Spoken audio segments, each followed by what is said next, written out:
Selamat datang di channel Diari Fitri, channel yang membahas cerita rumah tangga sehari-hari. Sebelum mulai ceritanya, jangan lupa subscribe. Mari kita mulai ceritanya.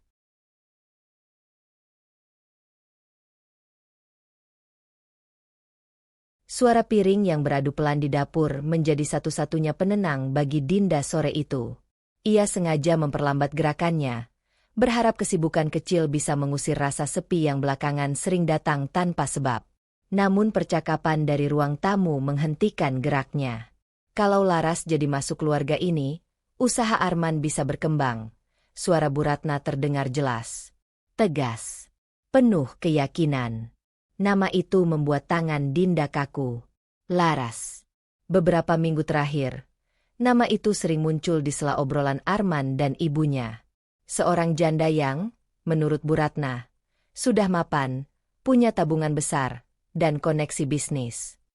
Dinda belum pernah bertemu langsung, hanya melihat fotonya sekilas di ponsel Arman.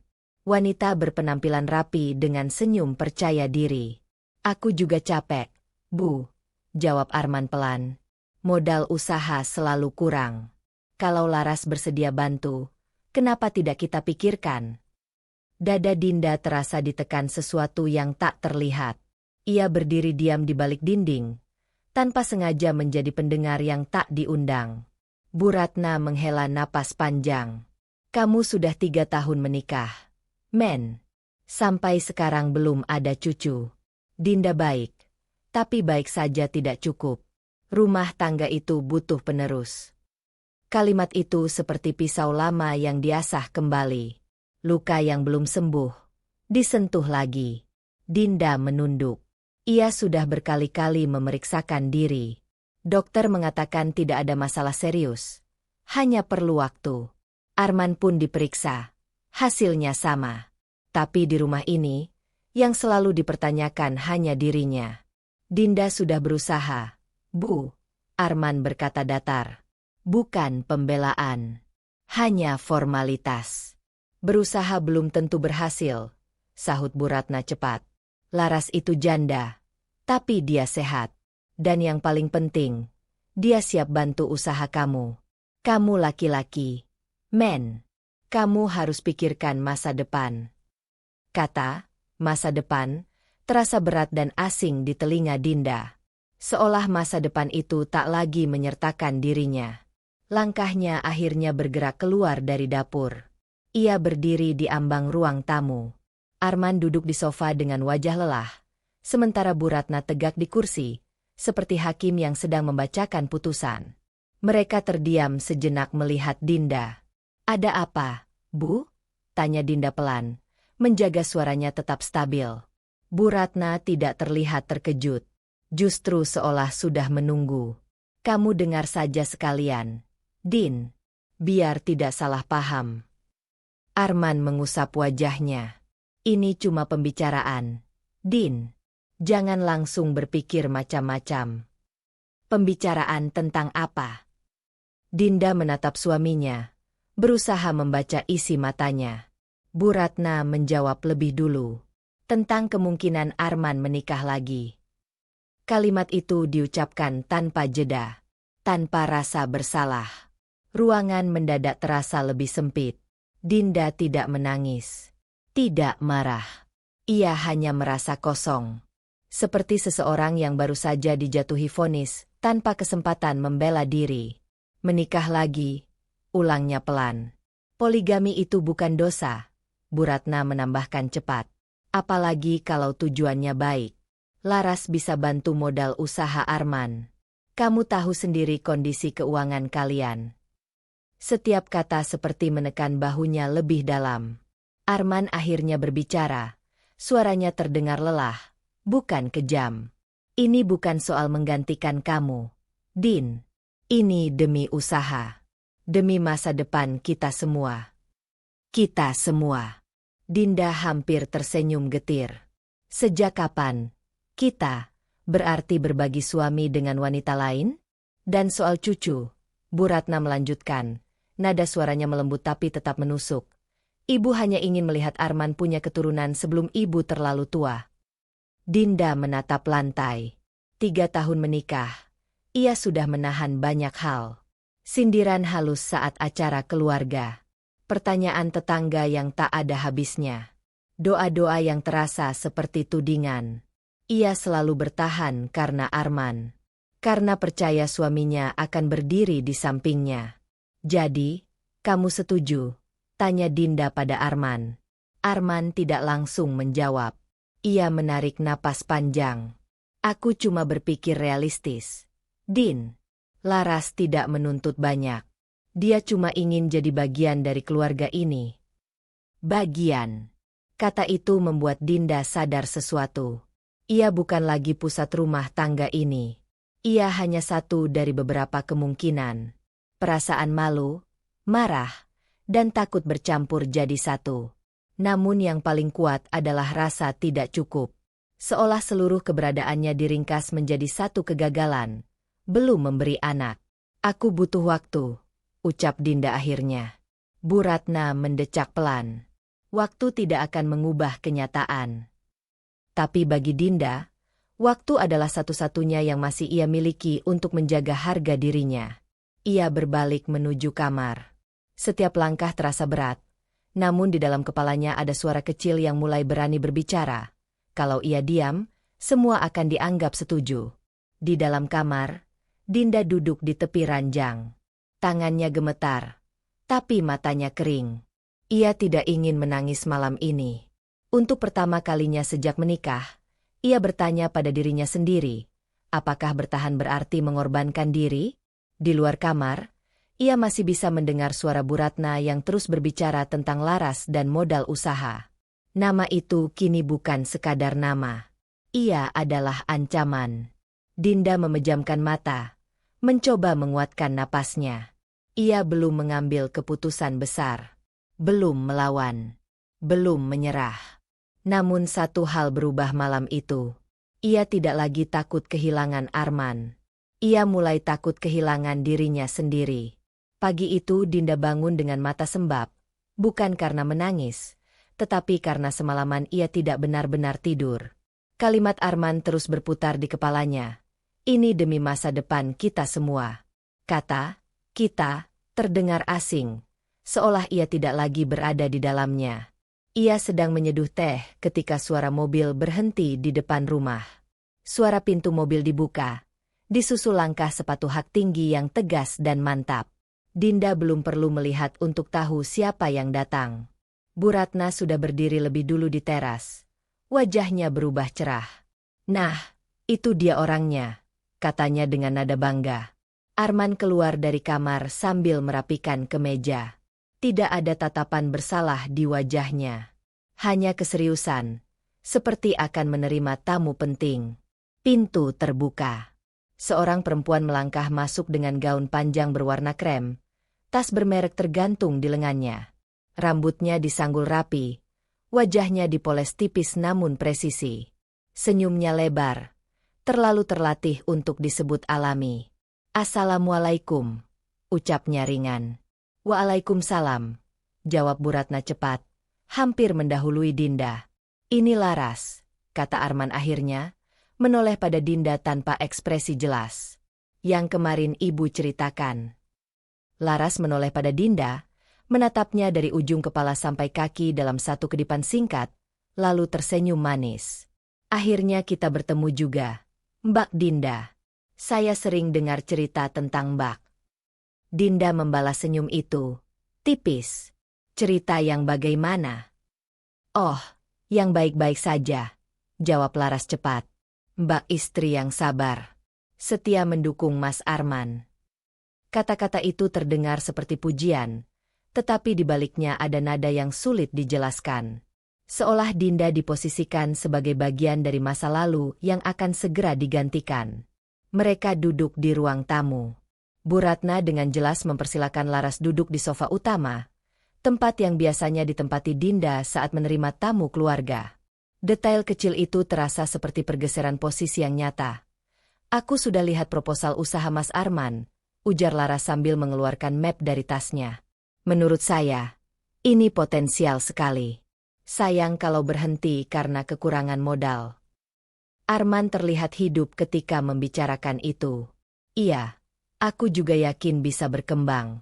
Cuma memang dananya belum cukup. Kalau soal itu, Laras tersenyum. Saya bisa bantu. Tidak perlu pinjaman bank. Tidak perlu bunga tinggi. Bu Ratna mengangguk-angguk puas. Itu yang ibu bilang kemarin. Din, jarang ada perempuan sebaik Laras. Sudah mapan, masih mau membantu. Dinda menatap map di tangan Laras. Ia tidak mengerti angka-angka di dalamnya, tetapi ia mengerti arah pembicaraan itu. Ini bukan sekadar kunjungan. Ini negosiasi. Tapi tentu saja, Laras melanjutkan dengan nada lembut, kerjasama itu akan lebih kuat kalau kita benar-benar menjadi keluarga. Kalimat itu diucapkan sambil menatap Dinda langsung. Senyumnya tetap manis, tetapi maknanya tegas. Bu Ratna tidak lagi menutupi sikapnya. Dinda harus belajar terbuka. Ini bukan soal kalah atau menang. Ini soal kebaikan bersama. Dinda merasakan sesuatu berubah dalam dirinya. Bukan lagi rasa kaget seperti kemarin, melainkan rasa tergeser. Ia duduk di rumahnya sendiri, tetapi seperti tamu yang tidak diundang. Kalau saya boleh jujur, Laras menambahkan, saya tidak pernah berniat merebut apapun. Saya hanya ingin membantu Mas Arman berkembang. Lelaki seperti beliau sayang kalau potensinya terhambat. Lelaki seperti beliau. Seolah Arman adalah aset yang perlu dikelola, dan Dinda hanyalah kondisi awal yang kurang menguntungkan. Arman tidak menegur, tidak meluruskan. Ia hanya diam, membiarkan kalimat-kalimat itu mengalir. Dinda pasti mengerti, ujar Bu Ratna. Kamu sendiri ingin usaha Arman maju, kan? Pertanyaan itu seperti jebakan. Jika Dinda menjawab tidak, ia akan dianggap egois. Jika ia menjawab ya, berarti ia menyetujui semua arah pembicaraan ini. Aku ingin suamiku bahagia, jawab Dinda akhirnya, pelan. Ruangan hening sejenak. Dan aku tidak ingin menjadi penghalang, tambahnya, lebih pada dirinya sendiri daripada pada mereka. Kalimat itu keluar tanpa ia rencanakan. Begitu saja. Seperti pengakuan yang selama ini tersembunyi. Laras tersenyum lebih lebar, seolah mendengar lampu hijau. Mbak Dinda luar biasa dewasa. Bu Ratna memegang tangan Laras dengan hangat. Makanya ibu bilang, kalian pasti bisa akur. Dinda menatap tangan yang saling menggenggam itu. Tangannya sendiri terasa kosong. Untuk pertama kalinya sejak menikah, ia merasa bukan bagian inti dari rumah tangga ini. Ia seperti batu kecil di jalan besar yang ingin dilalui orang lain. Tidak penting, tapi mengganggu. Setelah hampir 1 jam, Laras pamit. Ia berdiri, mendekati Dinda lebih dulu sebelum pergi. Saya harap kita bisa saling mendukung, bisiknya lembut. Karena saya benar-benar bisa membantu ekonomi Mas Arman. Kalimat itu bukan ancaman. Itu janji. Dan janji itu terasa seperti pengumuman bahwa posisi Dinda sedang dipertaruhkan. Mobil Laras pergi meninggalkan halaman. Debunya belum sepenuhnya hilang ketika Bu Ratna langsung berbicara lagi tentang rencana masa depan, tentang perluasan usaha, tentang kemungkinan rumah lebih besar. Arman terlihat bersemangat. Dinda berdiri diam di ambang pintu, memandangi jalan yang tadi dilewati mobil itu. Ia sadar sesuatu yang lebih menyakitkan daripada poligami itu sendiri. Ia sedang diperlakukan seperti hambatan administratif. Bukan istri. Bukan pasangan. Hanya syarat yang harus disetujui agar transaksi berjalan lancar. Malamnya, saat Arman masuk kamar tanpa banyak bicara, Dinda sudah duduk di depan cermin. Ia menatap wajahnya sendiri lama sekali. Apakah selama ini ia terlalu diam? Apakah sikap sabarnya justru membuat orang lain merasa ia bisa digeser? Ia belum berani melawan. Belum juga menyerah. Namun malam itu, Dinda mengambil keputusan kecil yang terasa berisiko. Ia tidak lagi akan bersikap netral. Jika mereka ingin menjadikannya penghalang, maka ia akan memastikan dirinya bukan sekadar batu kecil yang bisa disingkirkan begitu saja. Keputusan kecil yang Dinda buat semalam, untuk tidak lagi bersikap netral, terasa berat ketika pagi benar-benar datang. Ia menyiapkan sarapan seperti biasa. Nasi hangat, telur dadar, dan tumis sayur sederhana. Tidak ada yang berubah di meja makan, kecuali suasananya. Arman duduk di hadapannya dengan wajah serius. Bukan seperti suami yang hendak berangkat kerja, melainkan seperti seseorang yang akan menyampaikan proposal. "Din," ucap Arman akhirnya, setelah Bu Ratna keluar rumah untuk arisan paginya. "Kita perlu bicara tanpa emosi." Tanpa emosi. Dinda mengangkat wajahnya pelan. "Aku tidak sedang emosi." Arman menghela napas, seolah itu membuktikan sesuatu. "Maksudku, kita harus dewasa. Jangan pakai perasaan saja." Kalimat itu menancap pelan. Sejak kapan mempertahankan harga diri disebut memakai perasaan saja? "Aku sudah pikirkan matang-matang," lanjut Arman. "Poligami bukan hal yang salah. Banyak yang berhasil. Dan kondisi kita, ya, kamu tahu sendiri." "Kondisi kita." Dinda mengulang pelan. Arman menatap meja, bukan wajah istrinya. 3 tahun. "Din, kita belum punya anak." Ibu makin sering menyinggung. Aku juga mulai berpikir realistis. Kalau memang ada cara yang bisa jadi solusi, kenapa tidak dipertimbangkan? Solusi. Dinda merasa kata itu semakin sering digunakan untuk menutupi sesuatu yang lebih tajam. "Jadi aku ini masalah?" tanyanya. Suaranya tenang tapi tipis. Arman cepat menggeleng. "Bukan begitu. Jangan dibelokkan. Ini bukan soal menyalahkan kamu. Ini soal mencari jalan keluar." "Dari apa?" Dinda menatapnya lurus. "Dari aku." Arman terdiam beberapa detik. Keheningan itu lebih jujur daripada jawaban apapun. "Aku cuma ingin kamu melihat ini secara dewasa," katanya lagi. "Laras tidak akan mengganggu posisi kamu. Kamu tetap istri pertama." Istri pertama. Seolah itu penghargaan. Di dalam dada Dinda, sesuatu bergeser. Bukan lagi sekadar rasa tersingkir seperti kemarin. Kini ada rasa diinjak. Seolah dirinya dibagi menjadi angka dan urutan. "Aku sudah periksa ke dokter, Men," ucap Dinda pelan. "Kamu juga sudah. Tidak ada yang salah." "Tapi hasilnya tetap sama," jawab Arman cepat. "Belum ada anak." Kata belum terdengar seperti tidak akan pernah di telinga Dinda. Ia ingin berteriak. Ingin mengatakan bahwa ia juga lelah ditanya. Lelah menunggu, lelah merasa tubuhnya tidak cukup. Tapi yang keluar hanya napas panjang. "Aku tidak bilang harus sekarang," lanjut Arman. "Pikirkan dulu. Jangan langsung menolak." Dinda menyadari sesuatu. Ini bukan permintaan izin. Ini pemberitahuan yang dibungkus musyawarah. Ia berdiri, mengangkat piringnya sendiri, lalu berkata pelan, "Aku akan pikirkan." Arman terlihat lega, seolah itu pertanda setengah persetujuan. Namun di dalam hati Dinda, kata-kata itu bukan janji menerima.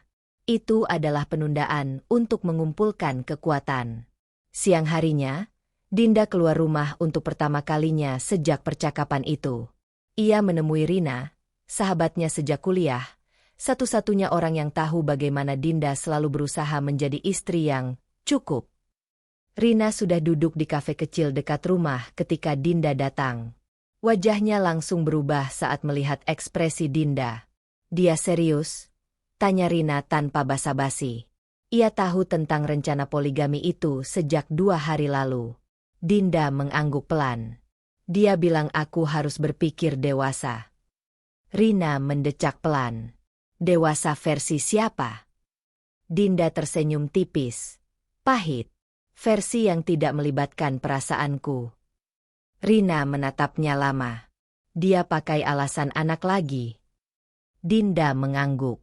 Untuk pertama kalinya, matanya berkaca-kaca. Bukan karena marah, tapi karena lelah. Rina menggenggam tangannya. "Din, aku tidak suka perempuan itu. Kamu bahkan belum kenal dia." "Aku kenal tipenya," jawab Rina cepat. Terlalu sempurna untuk datang tiba-tiba dan menawarkan modal tanpa syarat.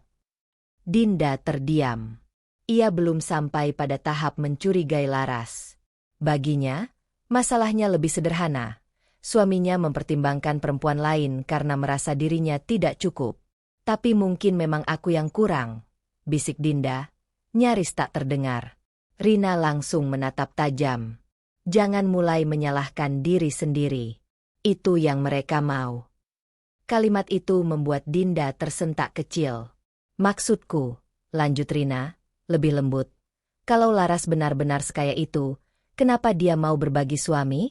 Kenapa tidak cari lelaki lain yang belum menikah? Pertanyaan itu menggantung. Dinda belum pernah memikirkannya sejauh itu. Ia terlalu sibuk mempertahankan harga dirinya yang terasa runtuh, sampai lupa melihat gambaran yang lebih besar. Aku cuma tidak mau jadi penghalang, ucap Dinda pelan. Penghalang apa? Rina mencondongkan tubuh. Kalau pernikahan kamu dianggap penghalang, berarti ada yang salah dengan cara mereka melihat kamu. Kata-kata itu bergetar di dalam dada Dinda. Untuk pertama kalinya sejak semua ini dimulai, ia merasakan emosi yang berbeda dari sekadar sedih atau tersingkir. Ia mulai merasa marah. Bukan pada Laras. Bukan pada Bu Ratna.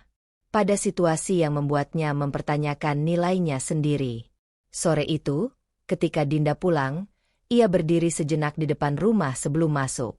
Rumah yang ia rawat, ia bersihkan, ia isi dengan doa dan harapan. Di dalam, Arman sedang menelepon. Nama Laras terdengar jelas di sela percakapan. Dinda memejamkan mata sesaat. Ia belum punya jawaban. Belum punya keputusan besar. Namun malam itu, ia membuat keputusan kecil yang terasa berisiko. Ia tidak akan lagi membiarkan pembicaraan tentang poligami terjadi tanpa dirinya hadir. Jika mereka ingin membicarakan masa depannya, maka ia akan berdiri di tengahnya, bukan di balik dinding seperti orang asing. Sejak Dinda memutuskan tidak lagi bersembunyi dari pembicaraan tentang poligami, suasana rumah terasa berbeda. Tidak ada lagi bisik-bisik yang terputus saat ia lewat. Semuanya kini terang-terangan. Dan pagi itu, terang-terangan itu berubah menjadi tekanan nyata. Bu Ratna datang ke rumah lebih awal dari biasanya. Tangannya membawa sebuah map coklat yang dijepit rapi di bawah lengannya. Wajahnya terlihat puas, seperti seseorang yang sudah menyusun langkah jauh hari. "Din, duduk sebentar," ucapnya tanpa basa-basi. Dinda yang sedang melipat pakaian di ruang keluarga berhenti. Ia menatap map itu sekilas, jantungnya berdegup lebih cepat, seolah sudah tahu isi di dalamnya. Arman keluar dari kamar, wajahnya lebih tegang daripada kemarin. Ia tidak menatap Dinda langsung. Bu Ratna duduk dan meletakkan map itu di meja. "Ibu sudah konsultasi," katanya. Nada suaranya mantap. "Ini surat persetujuan poligami. Tinggal tanda tangan kamu saja." Kalimat itu jatuh tanpa peringatan.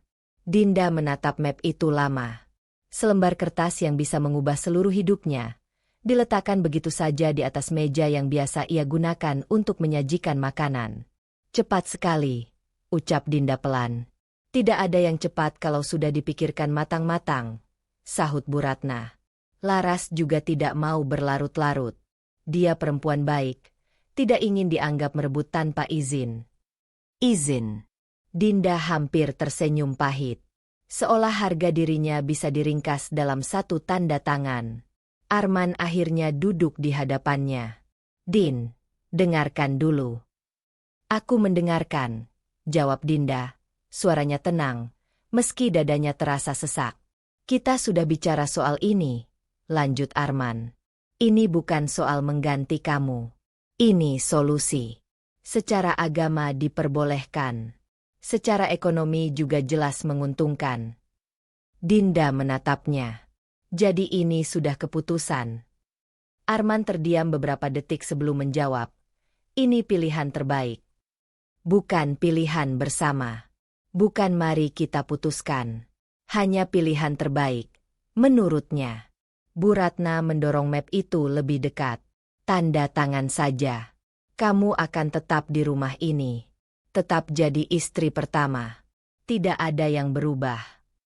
Tidak ada yang berubah. Kalimat itu terasa ironis. Semua akan berubah, jawab Dinda pelan. Bu Ratna menghela napas, seolah lelah menghadapi anak kecil yang keras kepala. Yang berubah hanya status Arman di mata orang. Dari satu istri menjadi dua.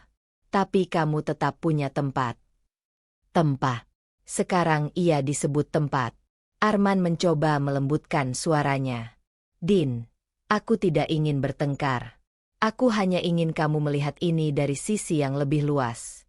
Usaha kita bisa berkembang. Kita bisa punya rumah lebih besar. Hidup lebih mapan. Dan anak? Tanya Dinda. Suaranya tipis tapi tajam. Arman menatapnya lama. Kalau Laras hamil duluan, itu bukan berarti kamu gagal. Kalimat itu menghantam lebih keras daripada tudingan apapun. Bukan berarti gagal.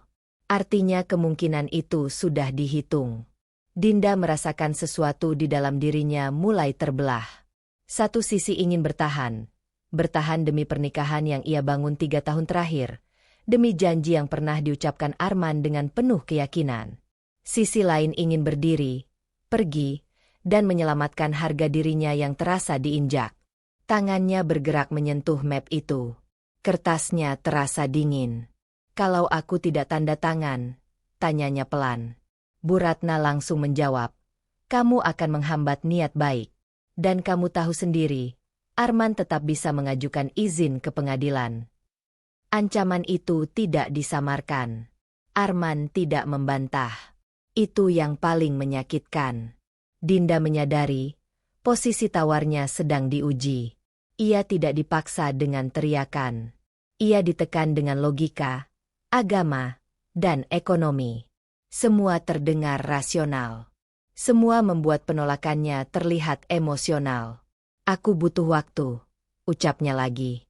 Kemarin sudah waktu, potong Bu Ratna. Sekarang keputusan. Tekanan itu membuat napas Dinda tidak teratur. Untuk pertama kalinya, ia merasa benar-benar terpojok. Bukan hanya sebagai istri, tetapi sebagai manusia. Ia menatap Arman sekali lagi, mencari sisa-sisa perlindungan.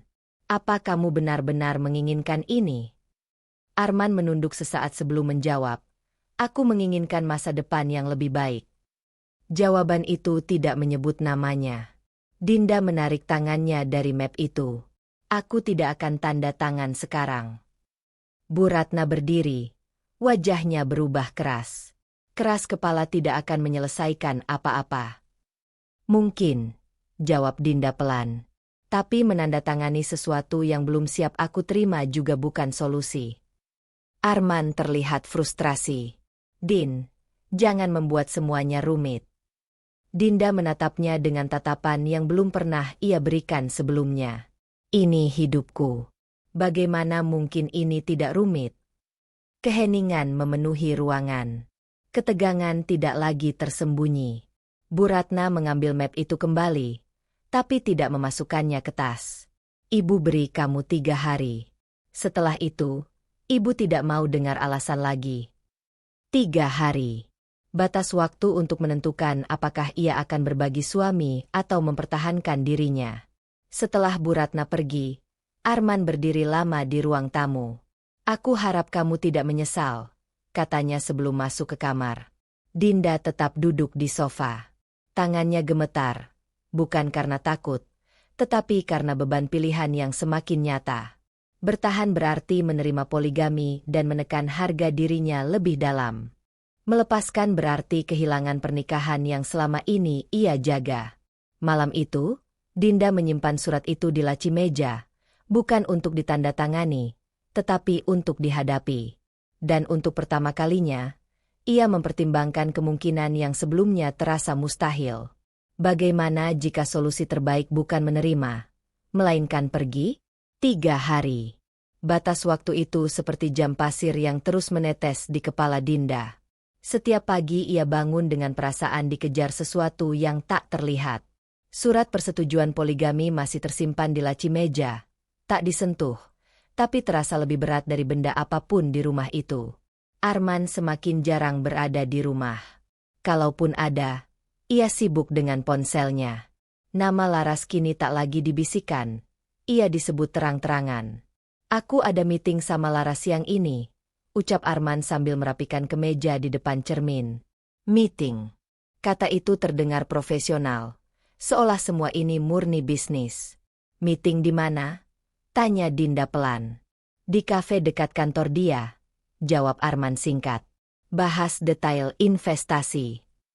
Tidak ada penjelasan lebih lanjut. Tidak ada ajakan untuk ikut. Seolah Dinda memang tidak termasuk dalam pembahasan masa depan rumah tangganya sendiri. Ketika pintu tertutup, rumah terasa kosong. Bukan sunyi, tapi hampa. Tak lama kemudian ponsel Dinda bergetar. Nama Rina muncul di layar. Kita perlu ketemu. Suara Rina terdengar serius. Berbeda dari biasanya. Mereka bertemu di tempat yang sama seperti beberapa hari lalu. Kali ini Rina tidak langsung tersenyum menyambut. Ia membuka tasnya dan mengeluarkan beberapa lembar kertas fotokopi. Aku cek alamat kantor Laras, ucap Rina tanpa basa-basi. Dinda menegang. Kenapa? Karena aku tidak percaya orang yang datang terlalu sempurna, jawab Rina tegas. Ia menunjuk salah satu kertas. Alamat perusahaan yang dia sebutkan itu ternyata hanya ruko kecil yang sudah tutup sejak 6 bulan lalu. Aku tanya ke penjaga toko sebelahnya. Dinda menatap lembaran itu, berusaha memahami. Mungkin dia pindah kantor. Aku pikir begitu juga, lanjut Rina. Tapi aku cari nama perusahaannya di data online. Tidak terdaftar. Kalimat itu membuat jantung Dinda berdetak lebih cepat. Ada sesuatu yang mulai retak dari gambaran rapi tentang Laras. Dan satu lagi, Rina menambahkan pelan, aku sempat tanya ke temanku yang kerja di bank. Nama Laras tidak pernah tercatat sebagai pemilik usaha besar seperti yang dia klaim. Dinda terdiam lama. Ia seharusnya merasa lega. Jika Laras tidak benar-benar kaya, berarti alasan poligami ini rapuh. Namun yang muncul justru rasa lain. Takut. Jika Laras berbohong, lalu apa yang sedang dilakukan Arman? Mungkin kamu salah dengar, bisik Dinda lemah, lebih seperti pembelaan otomatis. Rina menatapnya tajam. Din, kamu masih membela situasi yang jelas-jelas merugikan kamu. Kalimat itu membuat Dinda terdiam. Selama ini ia sibuk menimbang antara bertahan dan pergi. Tapi ia belum mempertanyakan fondasi keputusan yang dipaksakan padanya. Arman sering ketemu dia sekarang, tanya Rina. Dinda mengangguk. Hampir tiap hari. Bisnis atau bukan, kedekatan itu sudah melewati batas, ujar Rina tegas. Sepulang dari pertemuan itu, Dinda membawa lebih dari sekadar fotokopi. Ia membawa keraguan baru. Bukan hanya pada Laras, tapi pada keputusan suaminya. Sore itu Arman pulang lebih larut dari biasanya. Bau parfum yang bukan miliknya tercium samar di udara ketika ia melewati Dinda. Kamu sudah makan? Tanya Dinda. Nanti saja, jawab Arman singkat. Capek. Ia masuk kamar tanpa banyak bicara. Beberapa menit kemudian Bu Ratna datang, seperti sudah menunggu momen. Kamu kenapa jadi dingin begini? Tegurnya pada Dinda. Arman pulang kerja capek. Kamu malah pasang wajah begitu. Aku tidak pasang wajah apa-apa, Bu, jawab Dinda pelan. Ibu lihat sendiri, lanjut Bu Ratna. Sejak ada rencana ini, kamu berubah. Laki-laki kalau merasa tidak dihargai, bisa makin menjauh. Kata-kata itu menekan dari sisi yang berbeda. Seolah semua perubahan ini adalah kesalahan Dinda. Arman menjauh bukan karena aku, ucap Dinda, suaranya sedikit bergetar. Lalu karena siapa? Bu Ratna menyilangkan tangan. Kamu tidak mau mendukung keputusannya. Kamu membuat suasana rumah tegang. Dinda terdiam. Ia menyadari sesuatu yang lebih menyakitkan dari tudingan apapun. Ia sedang dipaksa memilih antara menjadi istri yang mendukung dengan mengorbankan dirinya sendiri, atau menjadi perempuan yang mempertahankan harga diri dan dicap penghambat. Ia kembali ke kamar malam itu dan membuka laci. Surat persetujuan itu masih terlipat rapi. Tangannya menyentuh kertas itu, tetapi bukan untuk menandatangani. Ia teringat fotokopi yang diberikan Rina.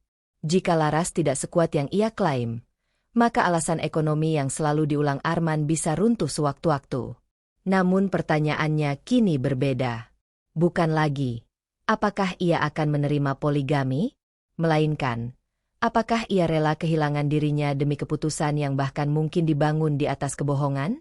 Dinda duduk lama di tepi ranjang. Dari ruang tengah terdengar suara Arman dan Bu Ratna berbicara pelan.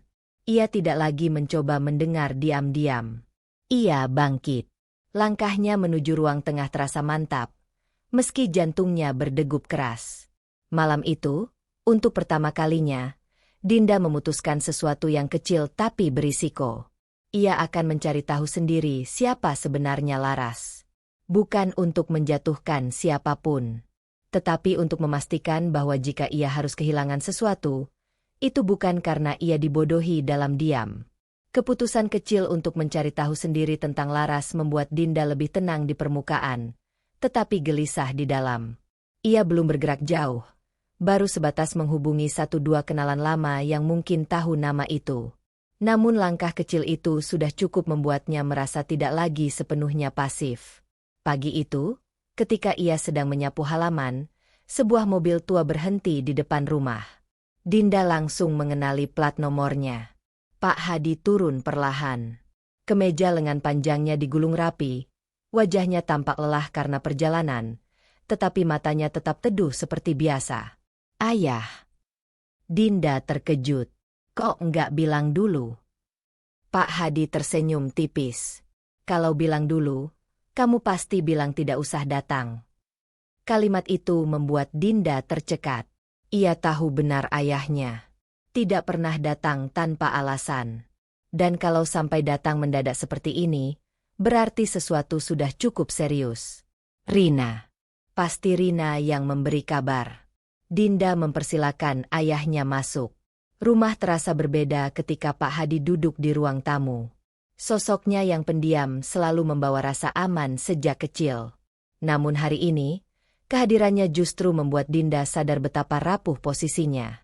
Arman belum pulang. Bu Ratna keluar sejak pagi. Pak Hadi tidak langsung bertanya. Ia hanya mengamati ruangan, lalu menatap Dinda yang duduk di seberangnya.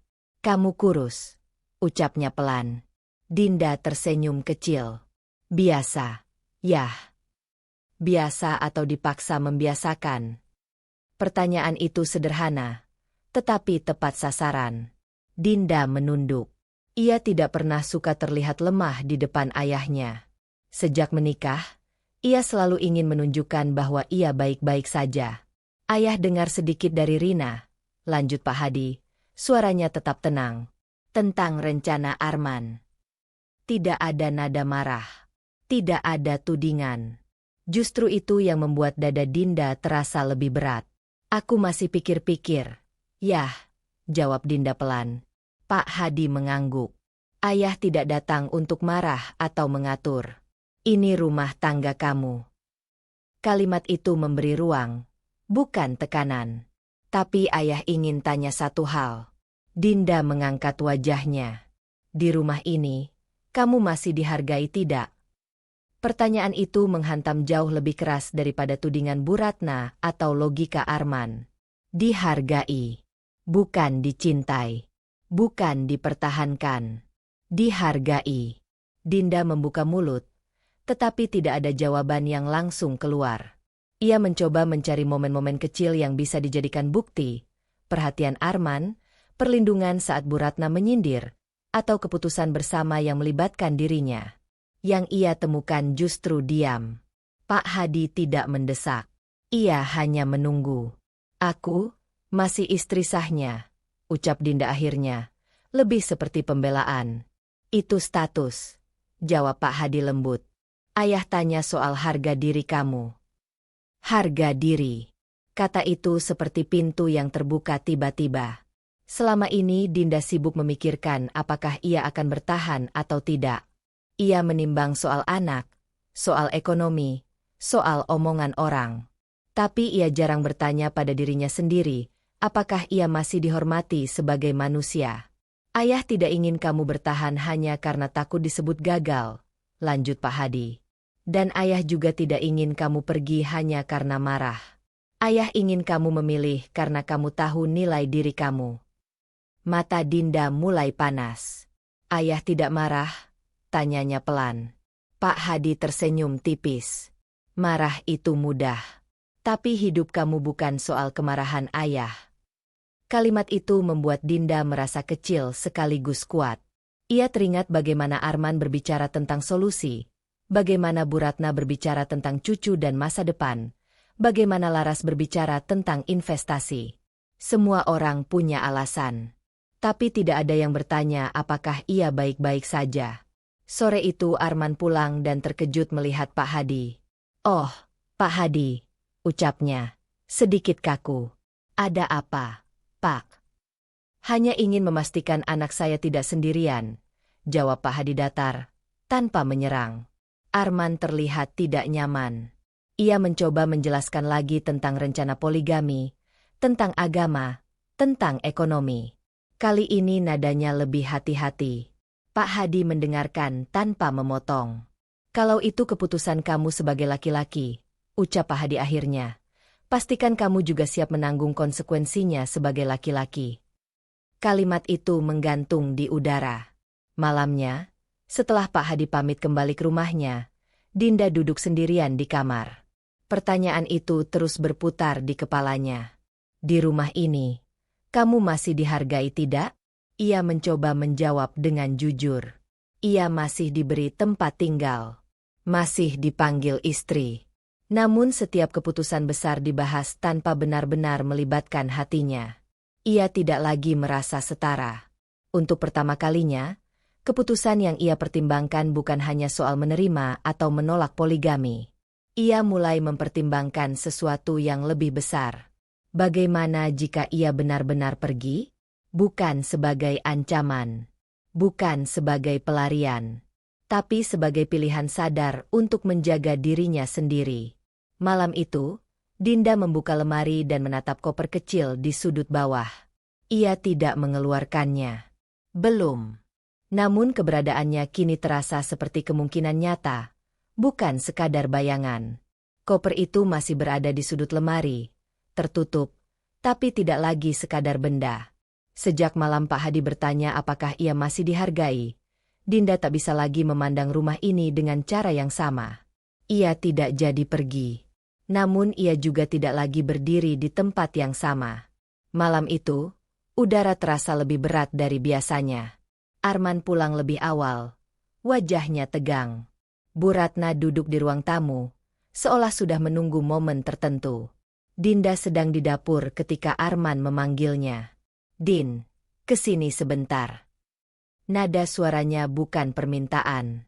Itu panggilan. Dinda mengeringkan tangannya lalu berjalan ke ruang tamu. Di atas meja, map coklat yang sama kembali tergeletak. Kali ini tidak rapi. Sedikit terlipat di sudutnya, seperti sudah sering dibuka. Kita selesaikan malam ini, kata Arman langsung. Diselesaikan bagaimana? Tanya Dinda, meski ia sudah tahu jawabannya. Arman membuka map itu dan mengeluarkan beberapa lembar kertas. Aku sudah bicara dengan Laras dan keluarganya. Mereka butuh kepastian. Aku juga tidak mau terus-terusan begini. Begini bagaimana? Dinda berdiri tegak, tangannya saling menggenggam. Begini, menggantung, sahut Arman. Kamu sudah diberi waktu. Bu Ratna menyela, suaranya tajam. 3 hari cukup untuk orang waras berpikir. Kalau kamu memang sayang suami kamu, tidak seharusnya serumit ini. Kata-kata itu menusuk, tapi kali ini Dinda tidak menunduk.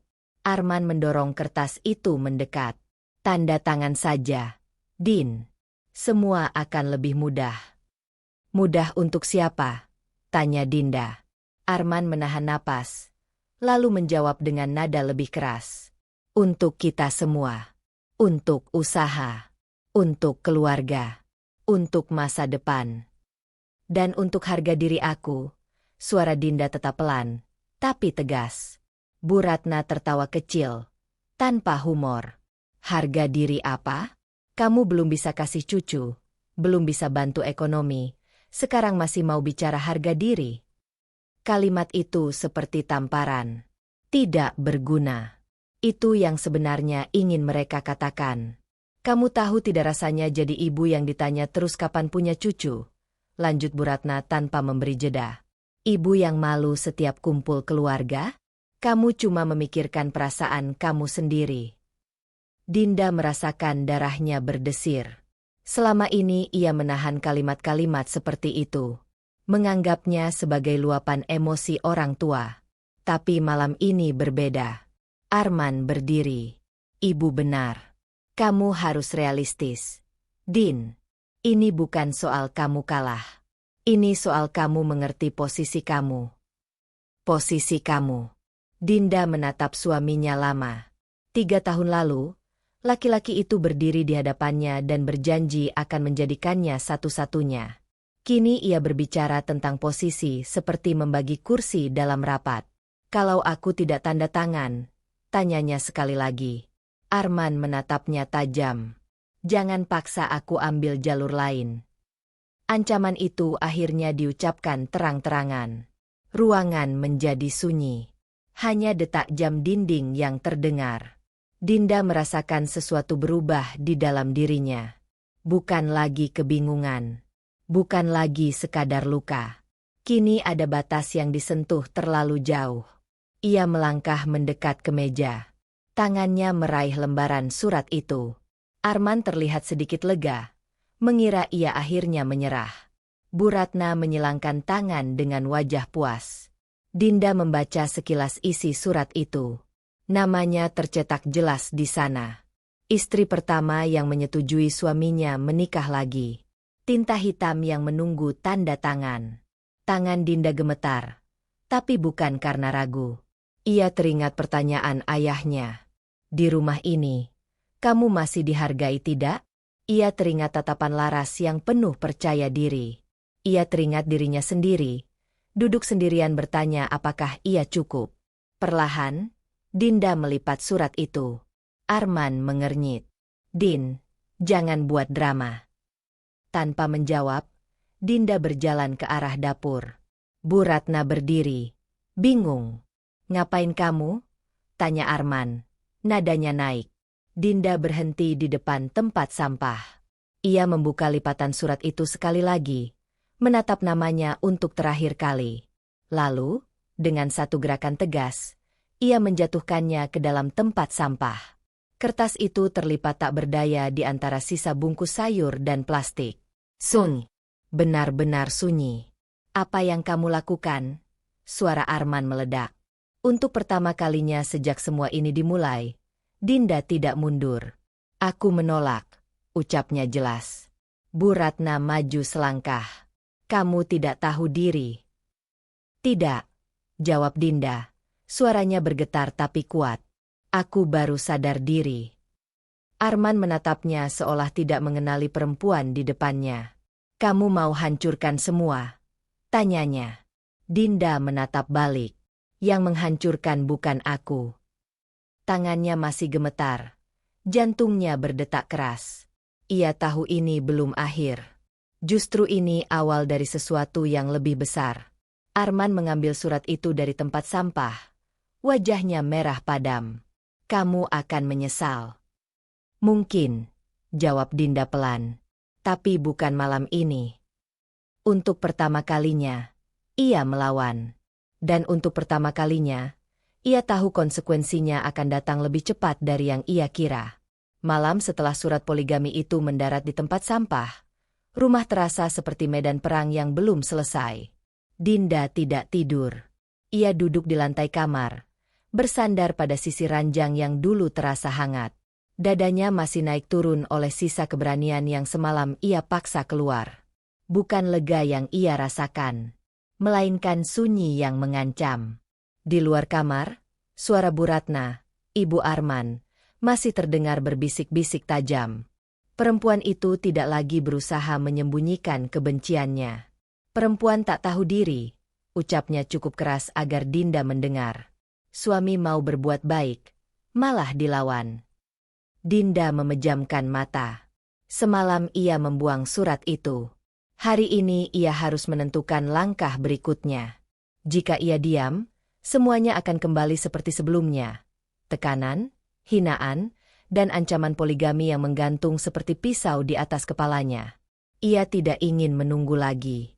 Pagi itu, saat Arman duduk di ruang makan dengan wajah keras, Dinda datang membawa sebuah map coklat.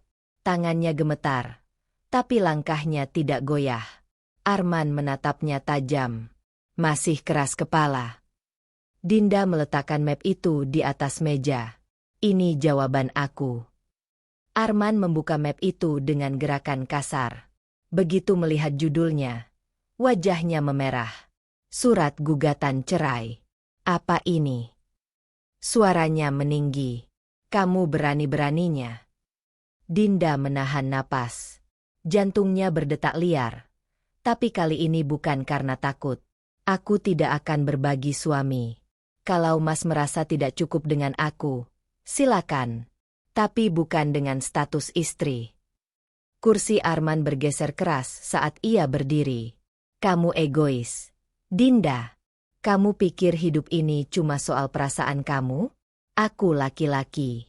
Aku punya hak. Bu Ratna muncul dari kamar dengan wajah tersulut. Astagfirullah. Perempuan macam apa kamu ini? Bukannya bersyukur, malah menggugat cerai? Kamu itu tak berguna sebagai istri. Kata-kata itu menghantam, tapi tidak lagi merobohkan. Dinda menatap mertuanya, perempuan yang selama ini selalu ia hormati meski terus direndahkan. Bu, cukup, ucap Dinda pelan namun tegas. Rumah ini atas nama saya. Dibeli sebelum saya menikah dengan Arman. Kalau ibu merasa saya tidak pantas jadi istri, maka saya juga tidak wajib menanggung semua ini. Arman tertawa sinis. Rumah kamu? Sejak kapan kamu jadi sombong begitu? Sejak saya sadar saya terus diinjak, jawab Dinda. Sunyi menyebar. Untuk pertama kalinya, Arman tampak kehilangan pijakan. Jadi kamu mau usir kami? Tantangnya. Dinda mengangguk kecil. Tangannya dingin, tapi pikirannya jernih. Saya beri waktu sampai sore.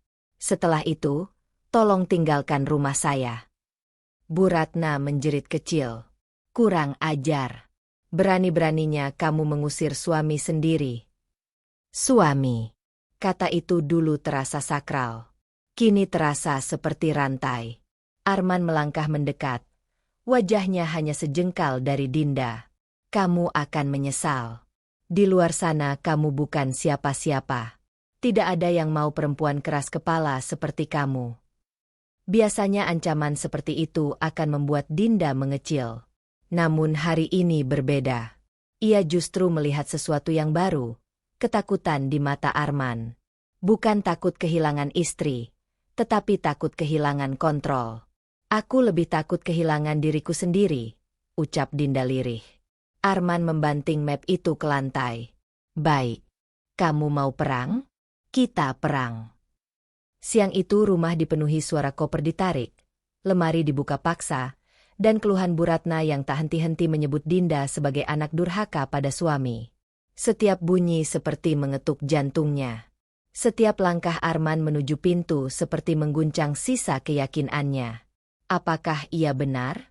Apakah ia terlalu jauh melangkah? Saat koper terakhir melewati ambang pintu, Arman berhenti. Kita lihat siapa yang lebih dulu merangkak minta maaf, katanya dingin. Dinda berdiri di ruang tamu. Punggungnya tegak, meski kakinya terasa lemas. Pintu itu terbuka, jawabnya. Arman keluar tanpa menoleh lagi. Bu Ratna mengikuti dengan wajah penuh amarah. Pintu tertutup.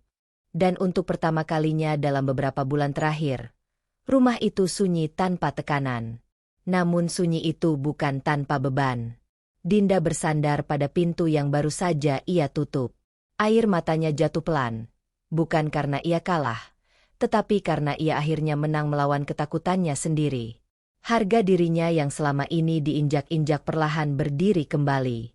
Ia berjalan ke meja makan. Surat gugatan cerai masih tergeletak di lantai. Ia memungutnya, merapikan sudutnya yang terlipat. Ini belum selesai. Arman tidak akan tinggal diam. Ia tahu itu. Arman bukan tipe yang menerima kekalahan begitu saja. Tuduhan egois tadi bukan sekadar emosi, itu ancaman. Ponselnya bergetar. Pesan masuk dari nomor tak dikenal. Kamu pikir mengusir suami menyelesaikan semuanya? Tunggu saja. Jantung Dinda kembali berdegup keras. Nomor itu bukan milik Arman. Siapa lagi yang terlibat? Ia menatap surat cerai di tangannya. Jika ia mengajukannya secara resmi, ini akan menjadi perang terbuka, bukan hanya dengan Arman, tetapi mungkin dengan keluarga besarnya, dengan lingkungan, dengan semua tekanan sosial yang siap menghakimi. Tangannya mengepal. Ia bisa mundur sekarang. Masih ada waktu. Namun jika ia mundur, semua hari ini akan sia-sia. Dinda menarik napas panjang. Dengan langkah perlahan namun pasti, ia menuju tasnya, memasukkan surat itu kembali ke dalam map, lalu meraih kunci mobil. Langkah kecil. Berisiko. Ia akan menyerahkan surat itu ke pengadilan besok pagi. Dan untuk pertama kalinya, Dinda tidak lagi bertanya apakah ia pantas diperjuangkan. Ia tahu jawabannya. Kini yang ia takutkan bukan lagi kehilangan Arman, melainkan badai yang mungkin datang setelah keputusan ini benar-benar ia jalankan. 3 hari setelah palu sidang diketuk dan statusnya berubah menjadi janda, Dinda masih sering terbangun sebelum subuh. Bukan karena suara pintu dibanting atau sindiran Bu Ratna lagi, rumah itu kini benar-benar sunyi, melainkan karena mimpi-mimpi yang belum mau pergi. Ia duduk di ruang tamu yang terasa asing meski itu miliknya sejak awal. Dinding yang dulu dipenuhi foto pernikahan kini kosong. Bekas paku masih tertancap, seperti jejak yang enggan dicabut. Ponselnya menyala sejak pagi oleh notifikasi yang tak ia minta. Arman resmi menikahi Laras. Kabar itu menyebar cepat. Foto akad sederhana diunggah oleh salah satu kerabat Arman. Wajah Arman terlihat tegang, tapi tersenyum. Di sampingnya, Laras, perempuan yang selama ini hanya menjadi bayangan ancaman, kini berdiri sah sebagai istrinya. 3 hari. 3 hari setelah perceraian mereka resmi. Dinda menatap layar lebih lama dari yang seharusnya. Ada rasa perih yang berbeda dari sebelumnya. Bukan lagi marah, bukan lagi takut kehilangan.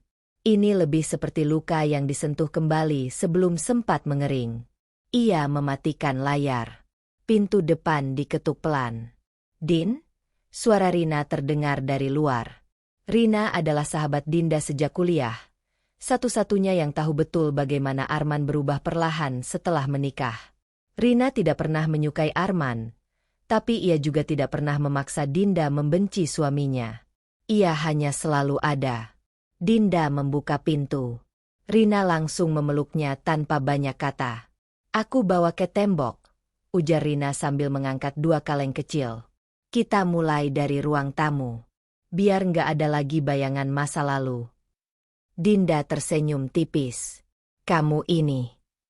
Mereka mulai memindahkan sofa, menurunkan gorden lama, dan membuka jendela lebar-lebar. Cahaya matahari masuk lebih berani hari itu, menyentuh sudut-sudut yang sebelumnya terasa suram. Saat Dinda berdiri di atas kursi untuk melepas paku bekas foto, tangannya gemetar. Rina memperhatikan. "Masih sakit?" Dinda tidak langsung menjawab. Ia mencabut paku itu pelan. "Bukan soal dia menikah lagi," ucapnya akhirnya. "Aku sudah tahu itu akan terjadi. Tapi cepatnya, seperti aku memang tidak pernah berarti." Rina berhenti mengaduk Cat. "Kamu berarti. Hanya saja, mungkin bukan untuk orang yang tepat." Kalimat itu terdengar sederhana, tapi dada Dinda tetap terasa berat. Ia duduk di lantai, menatap ruang kosong di dinding. "Apa aku terlalu mudah diganti?" tanyanya lirih. Rina mendekat. "Kamu tidak diganti. Kamu ditinggalkan oleh seseorang yang tidak sanggup menghargai kamu." Kata-kata itu membuat Dinda terdiam lama. Selama ini ia sibuk mempertahankan harga diri di depan Arman. Kini, setelah semuanya benar-benar selesai, ia justru harus berhadapan dengan pertanyaan yang lebih sunyi. Apakah ia cukup?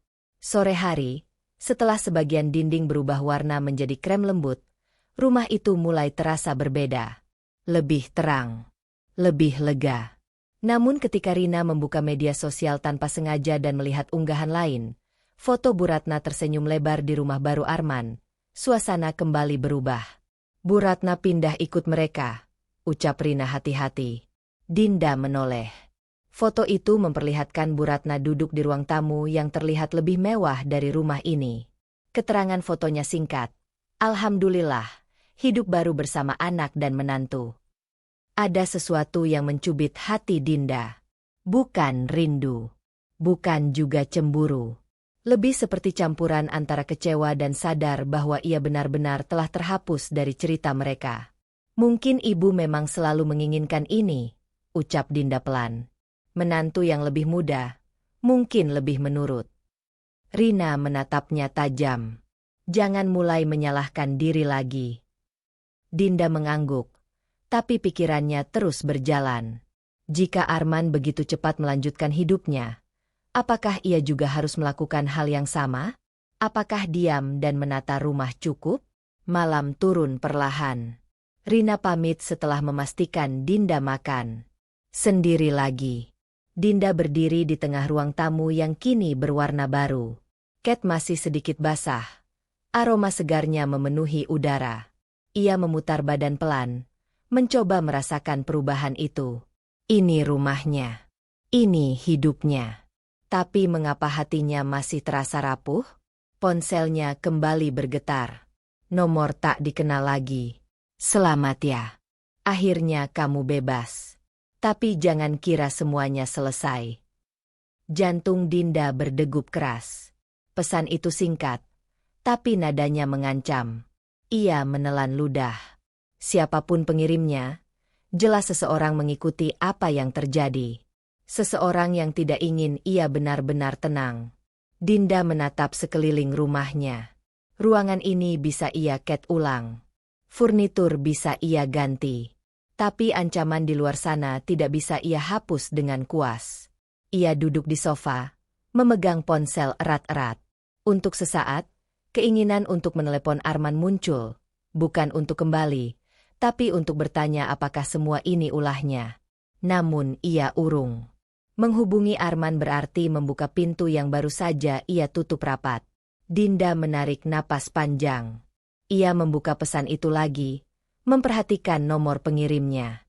Lalu, dengan tangan yang masih sedikit gemetar, ia mengambil keputusan kecil yang terasa besar. Ia memotret layar pesan tersebut. Besok, ia akan membawa semua bukti ini ke kantor polisi.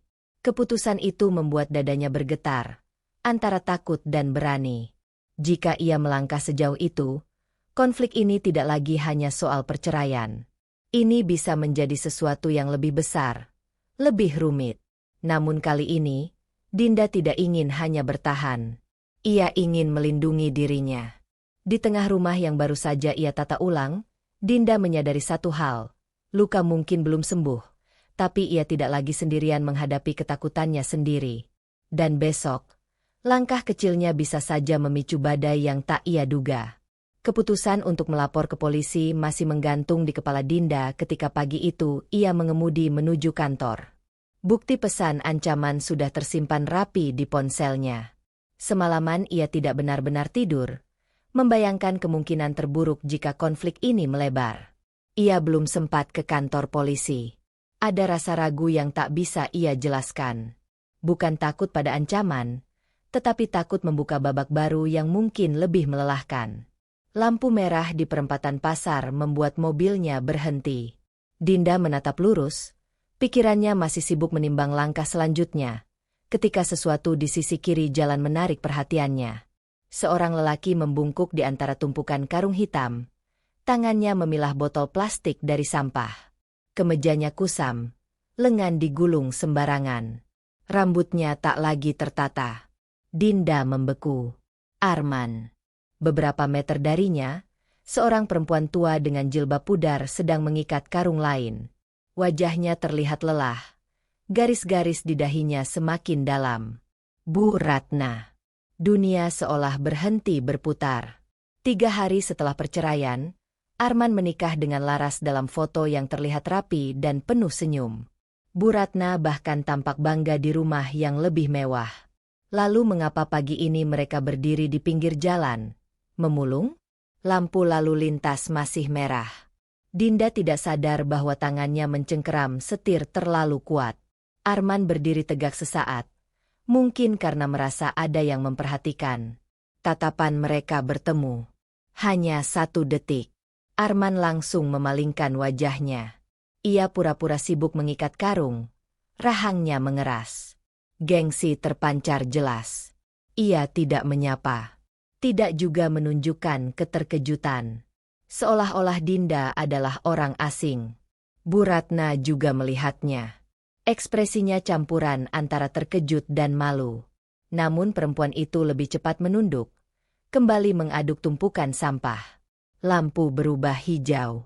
Klakson dari mobil belakang membuyarkan semuanya. Dinda melaju pelan. Jantungnya berdetak tidak teratur.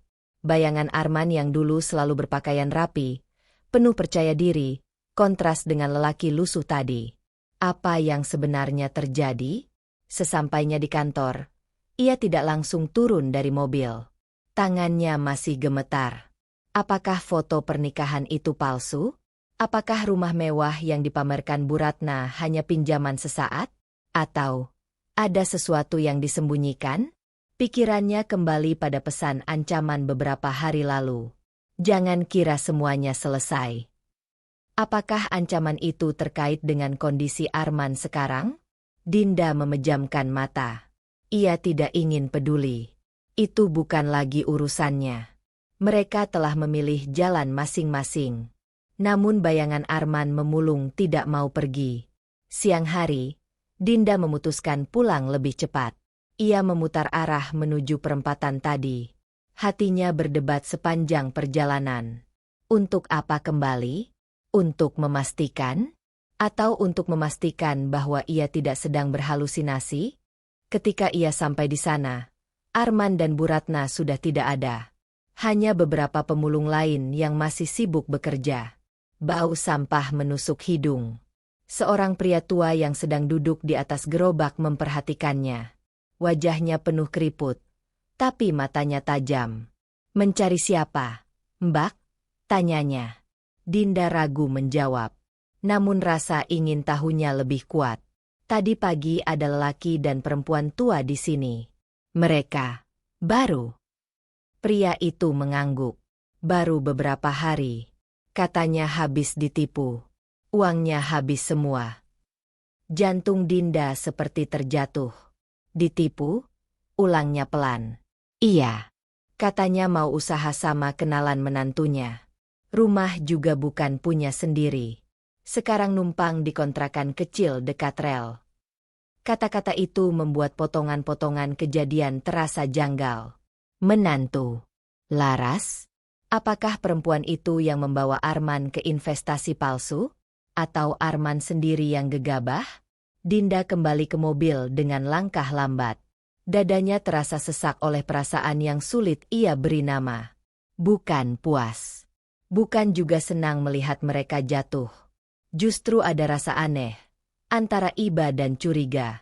Jika Arman benar-benar bangkrut, mengapa masih ada pesan ancaman yang dikirimkan kepadanya? Jika mereka hidup susah, siapa yang punya waktu dan tenaga untuk menerornya? Malam itu, Dinda duduk di ruang tamunya yang sudah lebih rapi. Warna krem di dinding kini terasa lebih hangat, tetapi pikirannya dingin. Ia membuka kembali foto pernikahan Arman dan Laras.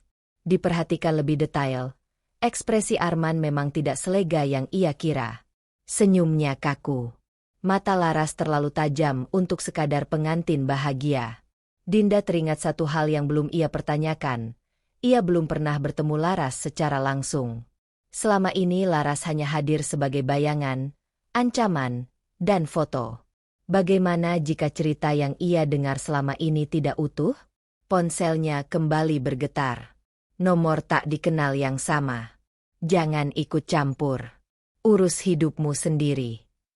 Napas Dinda tercekat. Pesan itu datang hanya beberapa jam setelah ia kembali ke perempatan tadi. Artinya, seseorang melihatnya. Seseorang tahu ia mencari tahu. Dinda menatap layar ponsel dengan jantung berdebar keras. Jika Arman benar-benar jatuh miskin, kecil kemungkinan ia punya kuasa mengawasinya. Lalu siapa? Pikirannya melayang pada satu nama yang belum pernah benar-benar ia selidiki. Laras. Untuk pertama kalinya sejak perceraian, rasa takut dalam diri Dinda berubah bentuk. Bukan lagi takut kehilangan atau takut sendirian. Kini ia takut pada sesuatu yang lebih gelap. Kemungkinan bahwa ada permainan yang lebih besar dari sekadar poligami dan perceraian. Ia berdiri, berjalan ke jendela, menatap jalanan yang mulai sepi. Ia bisa memilih diam, menutup mata, dan membiarkan masa lalu runtuh sendiri. Atau ia bisa mencari kebenaran, meski itu berarti kembali mendekati kehidupan yang sudah ia tinggalkan. Dinda mengambil ponselnya lagi. Dengan tangan yang masih sedikit gemetar, ia mencari satu nama yang selama ini hanya ia lihat di layar. Laras. Keputusan kecil itu terasa berbahaya. Besok, ia akan menemui perempuan itu. Dan untuk pertama kalinya, Dinda menyadari bahwa perceraian mungkin bukan akhir dari konflik, melainkan pintu masuk rahasia yang belum terungkap.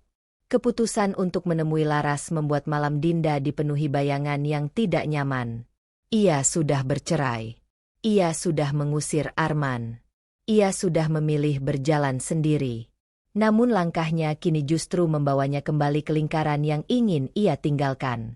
Pagi itu, setelah menimbang berkali-kali, Dinda akhirnya mencari alamat yang pernah muncul samar dalam percakapan Arman beberapa bulan lalu. Sebuah kontrakan kecil dekat rel kereta.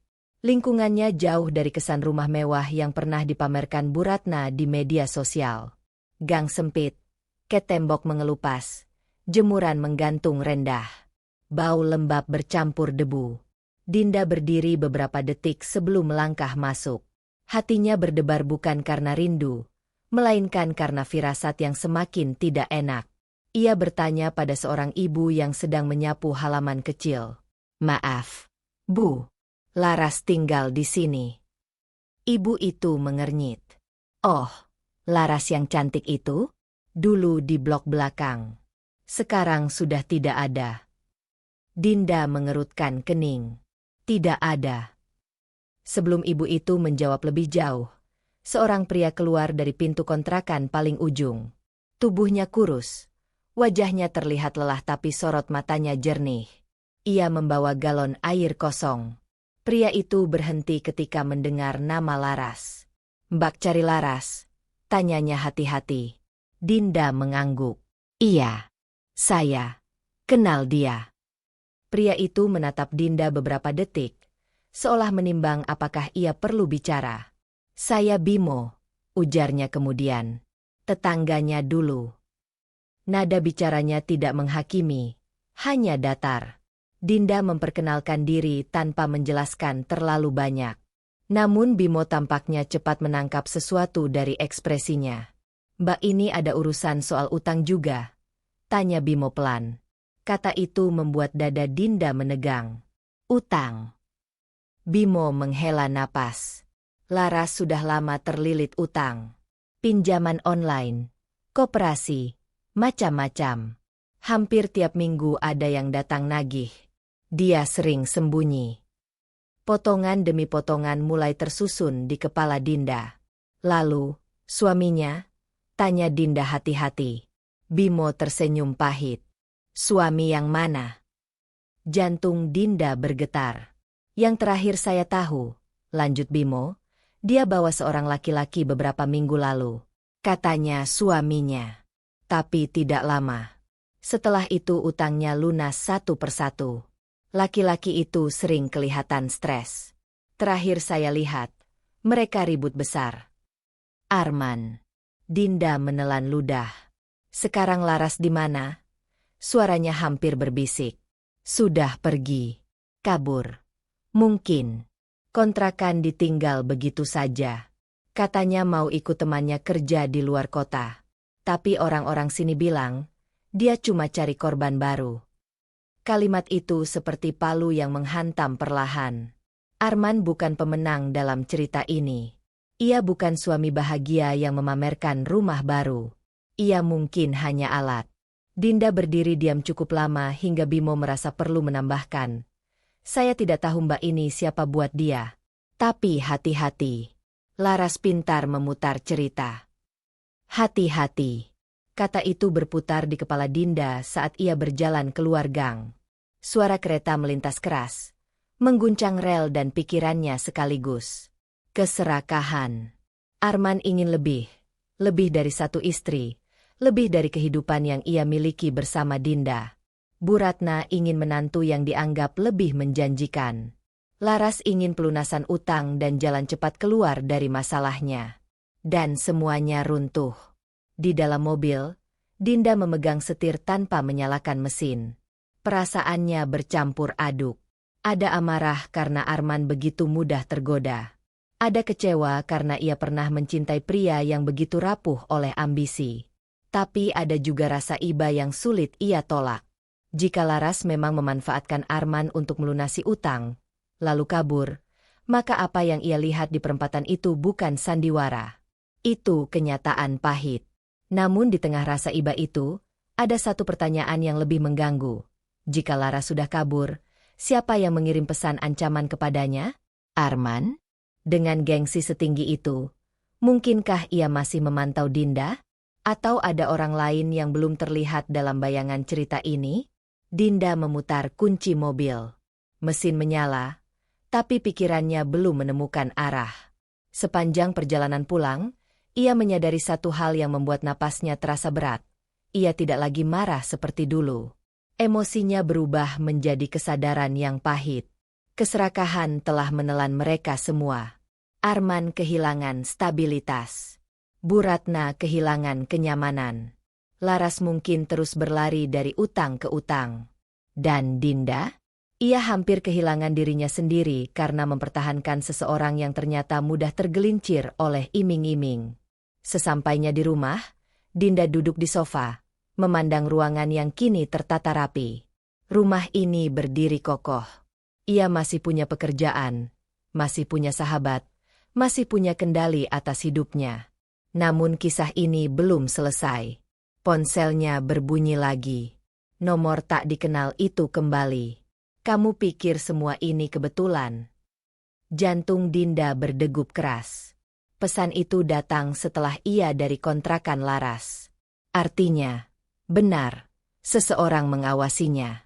Ia membuka daftar kontak, menatap nama Arman cukup lama.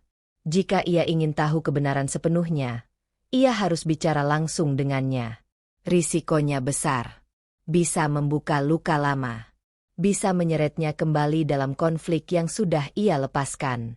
Namun diam berarti membiarkan misteri ini terus membayanginya.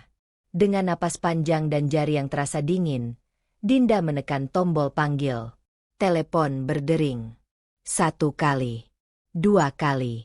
Setiap nada sambung terasa seperti langkah menuju sesuatu yang belum tentu ia siap hadapi.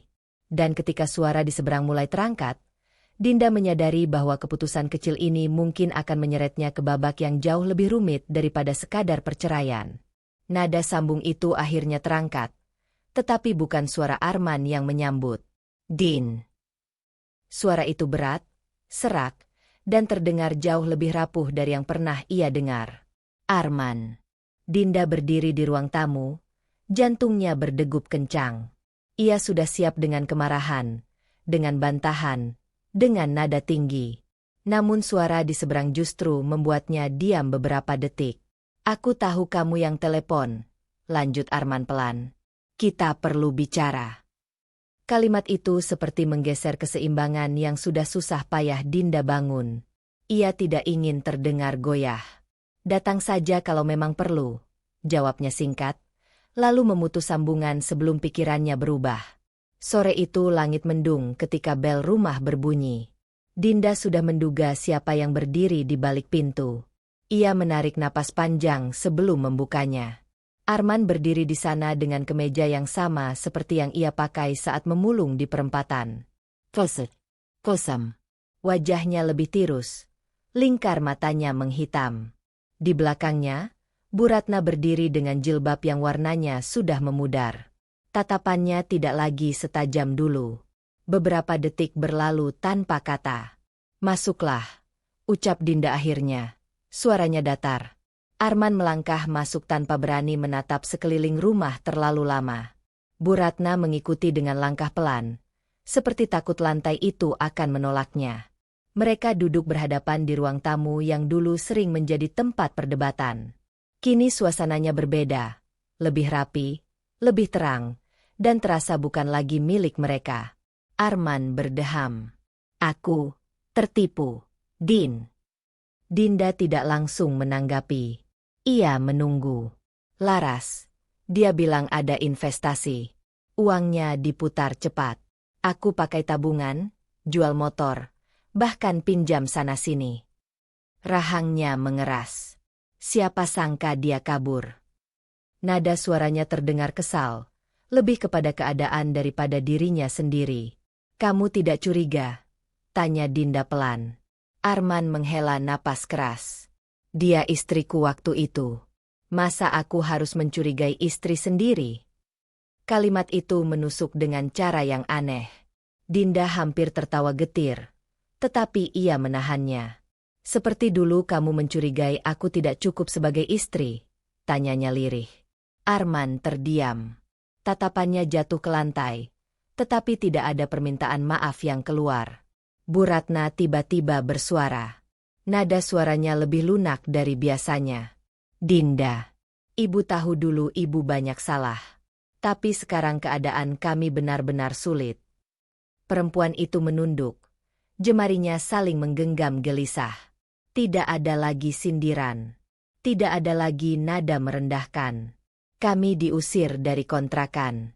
Utang menumpuk. Arman sudah cari kerja kemana-mana. Belum dapat." Bu Ratna menelan ludah. "Ibu cuma minta bantuan sedikit. Pinjaman saja. Nanti kami ganti kalau sudah ada rezeki." Kata pinjaman itu membuat dada Dinda mengencang. Arman akhirnya menatapnya.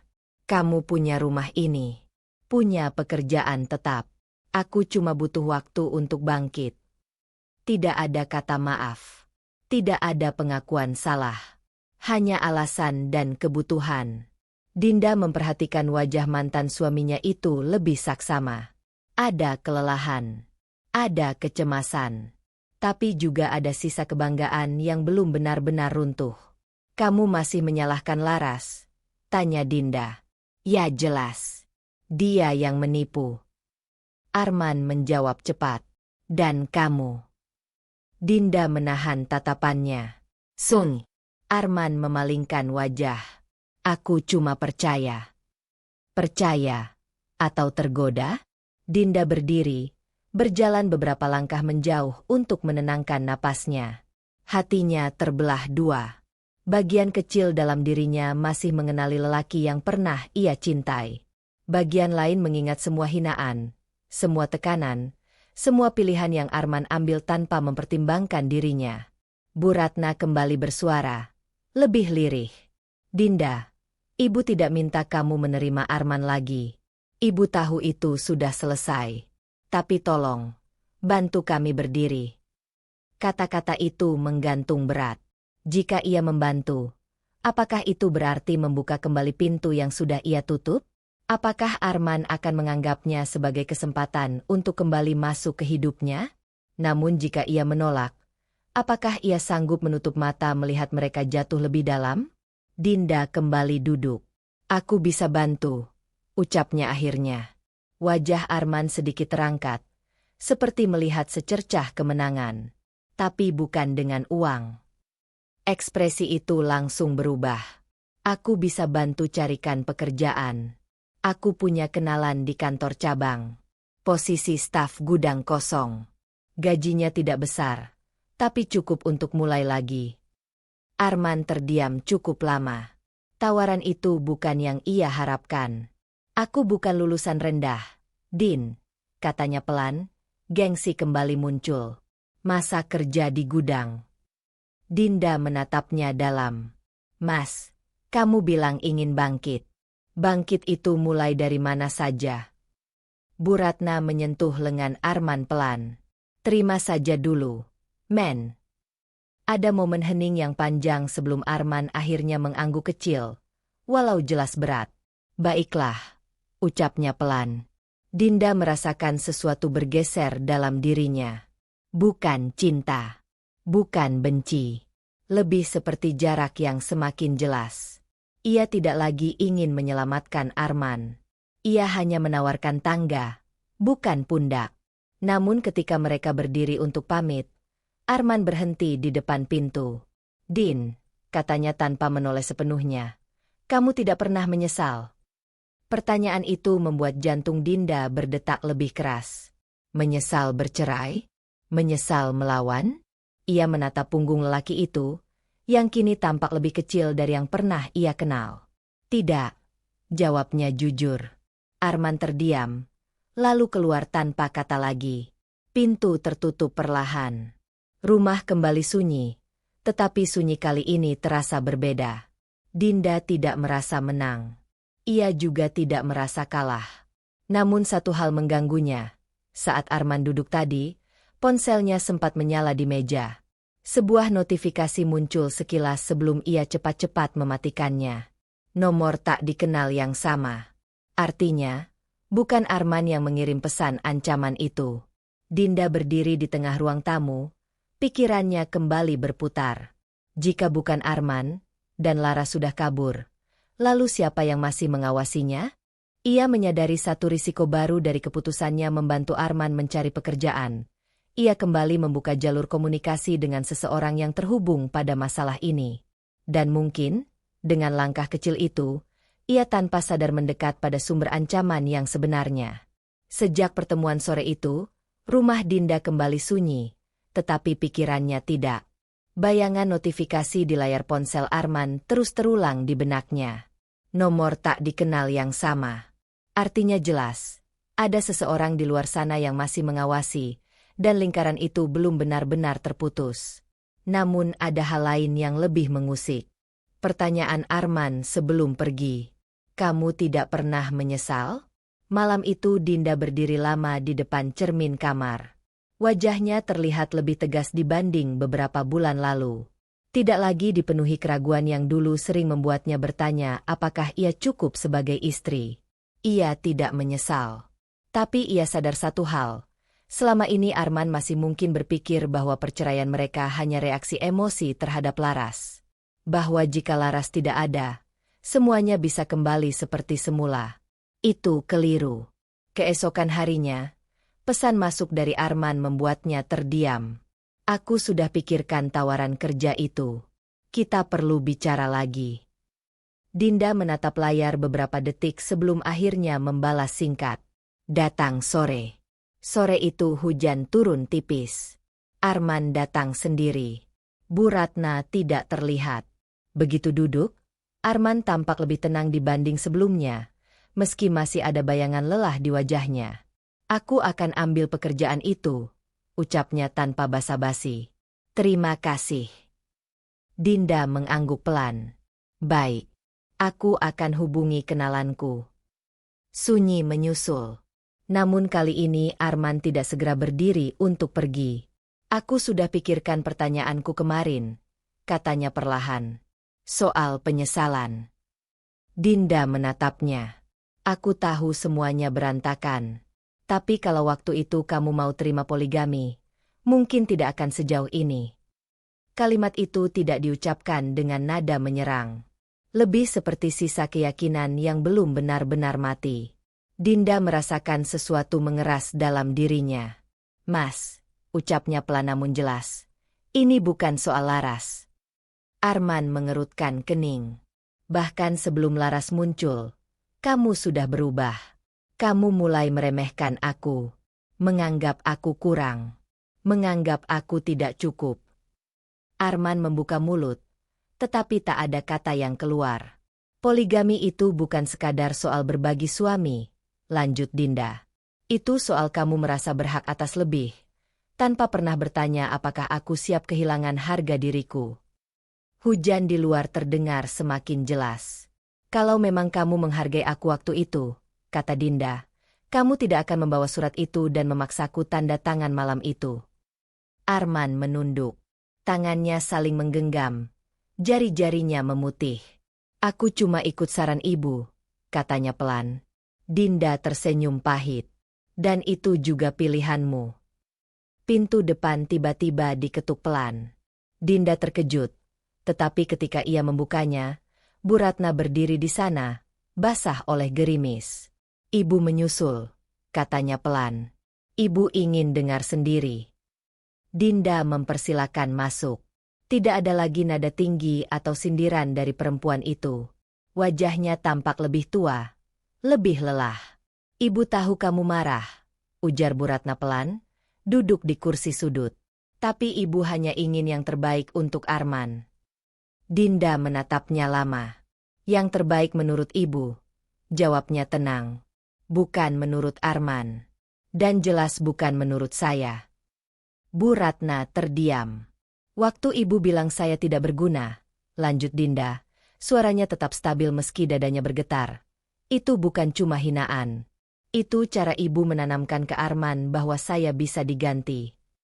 Arman memejamkan mata. Ibu hanya ingin Arman punya keturunan lebih banyak, punya kehidupan lebih mapan.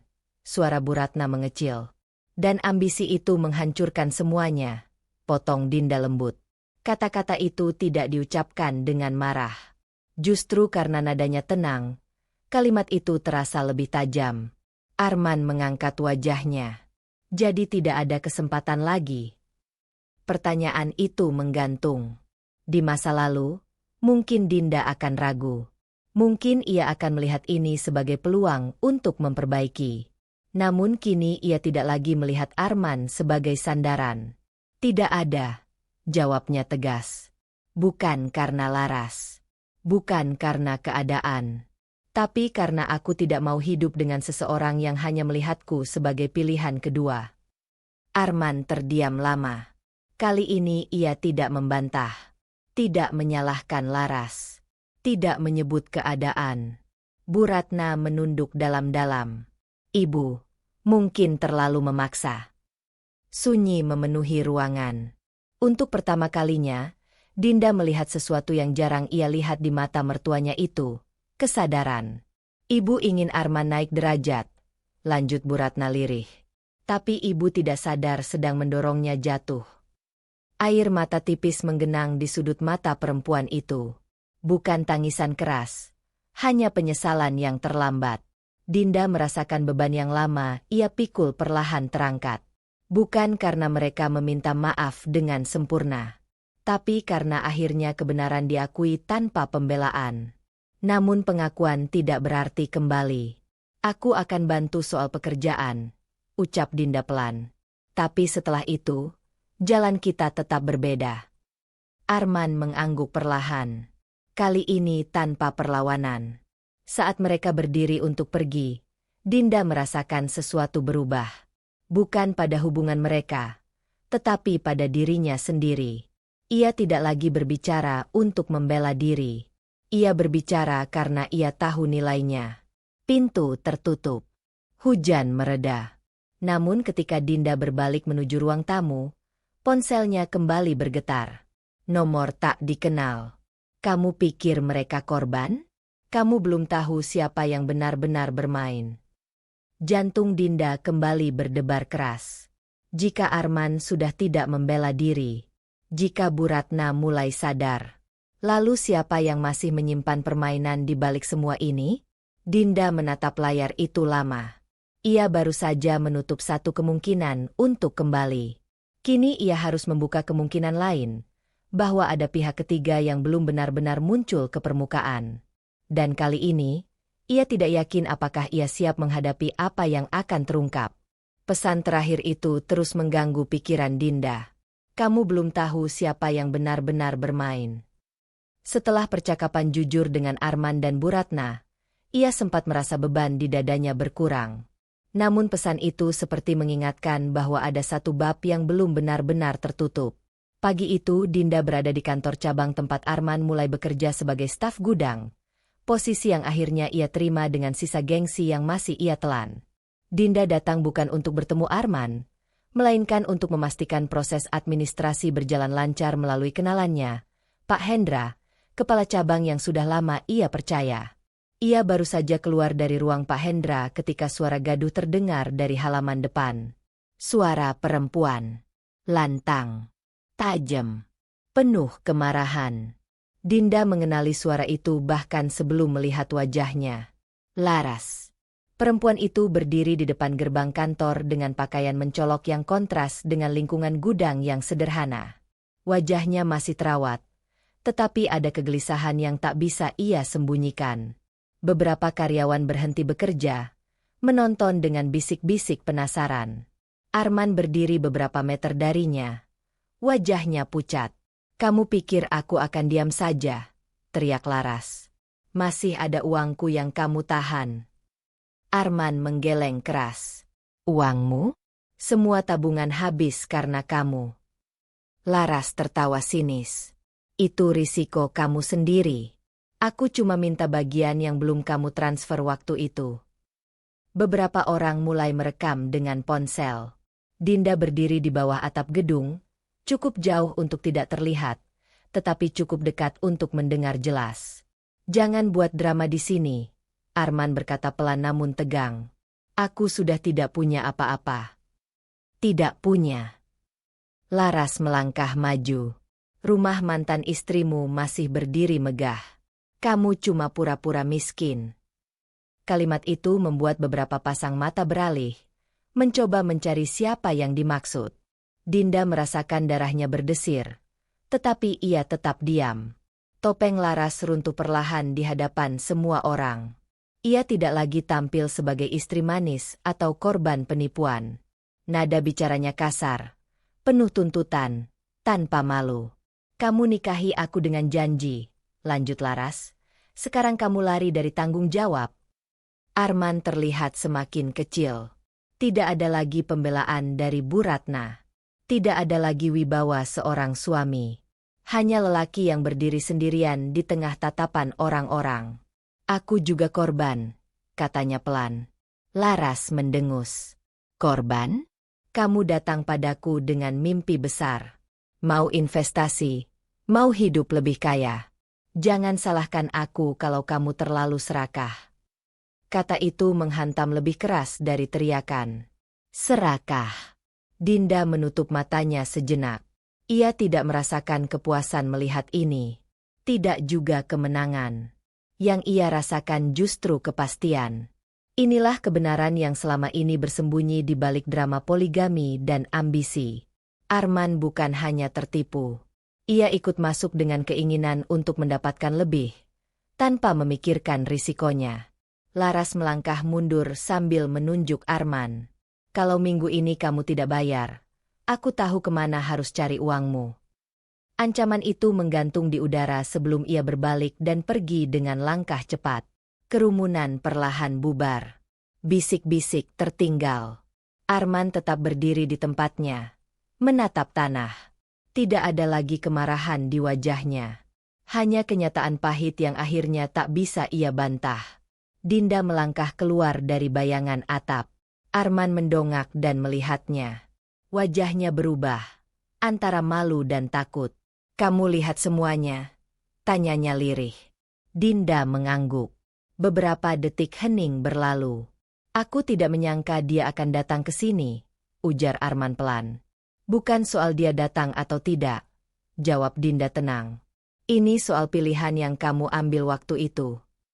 Arman tidak membela diri, tidak menyalahkan ibunya, tidak menyalahkan keadaan.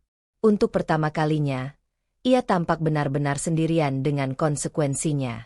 "Aku pikir aku bisa punya lebih," katanya pelan, hampir seperti pengakuan pada diri sendiri. Dinda menatapnya lama. Tidak ada lagi cinta di sana. Tidak juga kebencian. Hanya jarak yang jelas. "Aku dulu cuma ingin dihargai," ucap Dinda lembut. bukan dibandingkan. Arman menunduk. Suara kendaraan dari jalan raya terdengar samar di kejauhan. Dunia terus berjalan, tanpa peduli pada drama kecil mereka. Aku tidak akan ikut campur lagi, lanjut Dinda. Pekerjaan ini kesempatanmu. Gunakan. Arman mengangguk kecil. Din, panggilnya pelan saat Dinda berbalik. Ia berhenti, tetapi tidak mendekat. Maaf. Kata itu akhirnya keluar. Tidak dramatis. Tidak dipaksakan. Dinda merasakannya seperti angin tipis yang menyentuh luka lama. Tidak menyembuhkan, tetapi cukup untuk menutupnya perlahan. Ia mengangguk tanpa senyum. Lalu ia berjalan pergi. Langkahnya ringan, bukan karena semua masalah selesai, tetapi karena ia tidak lagi memikulnya. Namun saat ia membuka pintu mobil, ponselnya kembali bergetar. Nomor tak dikenal yang sama. Bagus. Sekarang kamu lihat siapa dia sebenarnya. Tapi kamu belum aman. Dinda menatap layar itu lama. Laras sudah membuka topengnya. Arman sudah jatuh tanpa pelindung. Bu Ratna sudah menyadari ambisinya. Namun ancaman itu masih ada. Ia masuk ke mobil dan menutup pintu perlahan. Untuk pertama kalinya, ia mempertimbangkan kemungkinan bahwa permainan ini mungkin tidak hanya soal uang atau dendam pribadi, melainkan sesuatu yang melibatkan lebih banyak pihak dari yang ia kira. Mesin mobil menyala. Dinda menarik napas dalam-dalam. Ia memilih pergi hari ini tanpa dendam. Namun esok, ia harus memutuskan, apakah ia akan terus menjauh, atau akhirnya menghadapi sosok tak terlihat yang terus bermain di balik layar kehidupannya. Pesan terakhir itu akhirnya menemukan jawabannya bukan lewat ancaman baru, melainkan lewat kenyataan yang perlahan terbuka. Dinda tidak membalas pesan tersebut. Ia tidak lagi mengejar bayangan.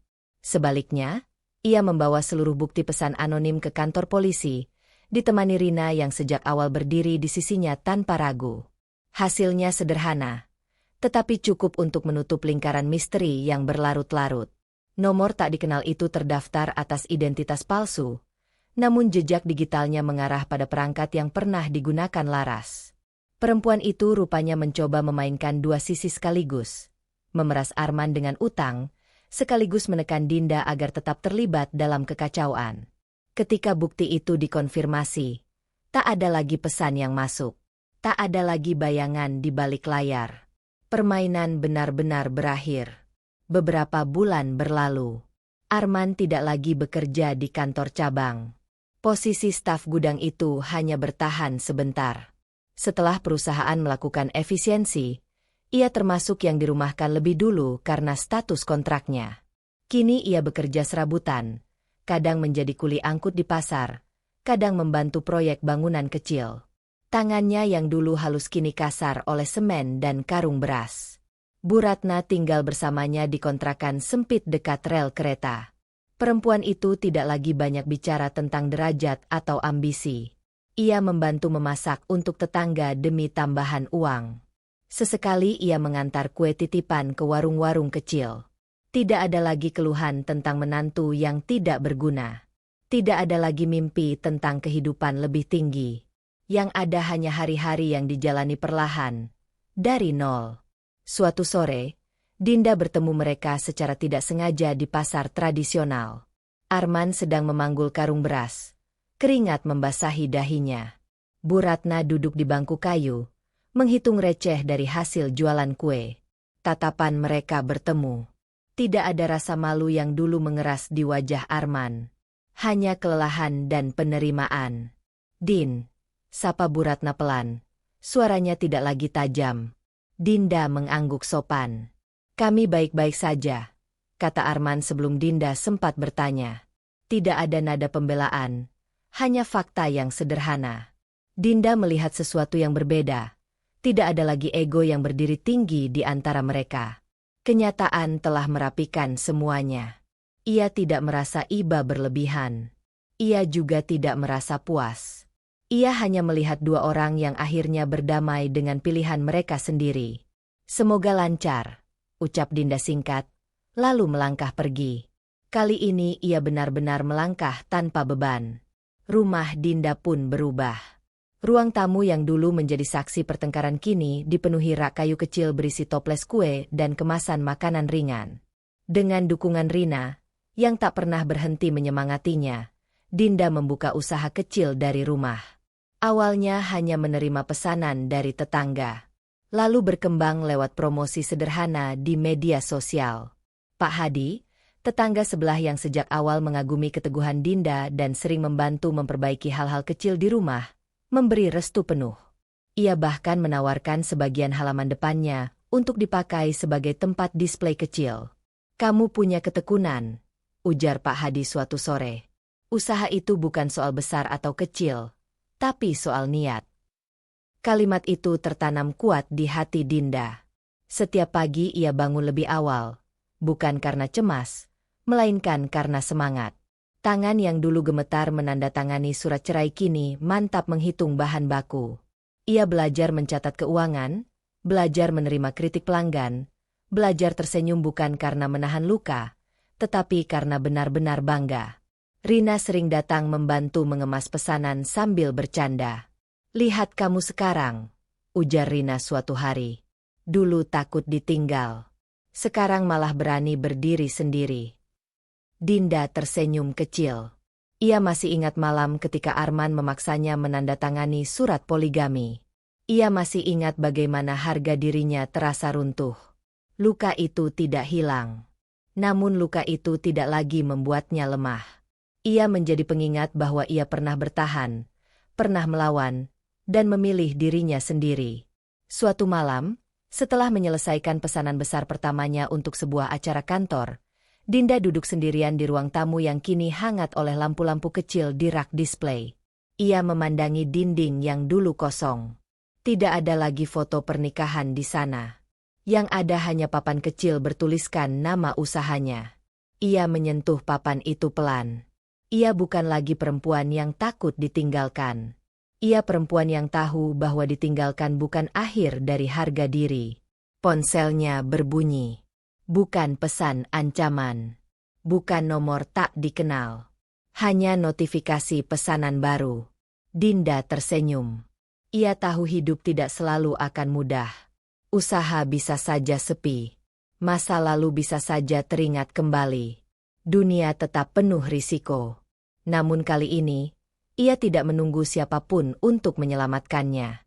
Ia berdiri karena pilihannya sendiri. Dan untuk pertama kalinya sejak semua kekacauan itu dimulai, Dinda merasa tenang, bukan karena masalah tidak pernah ada, tetapi karena ia tidak lagi kehilangan dirinya di tengah badai. Luka itu memang tidak hilang. Tetapi kini, luka itu telah berubah menjadi kekuatan yang menuntunnya melangkah lebih jauh. Pintu rumahnya tertutup pelan malam itu. Bukan sebagai penutup kisah sedih, melainkan sebagai awal kehidupan yang ia pilih sendiri. Luka mungkin tak pernah benar-benar hilang, tapi ketika kita memilih diri sendiri, luka itu berubah menjadi kekuatan yang tak bisa lagi direnggut siapapun. Jika kamu tersentuh dengan kisah Dinda, jangan lupa klik like dan tuliskan pendapatmu di kolom komentar. Kamu membaca dari daerah mana?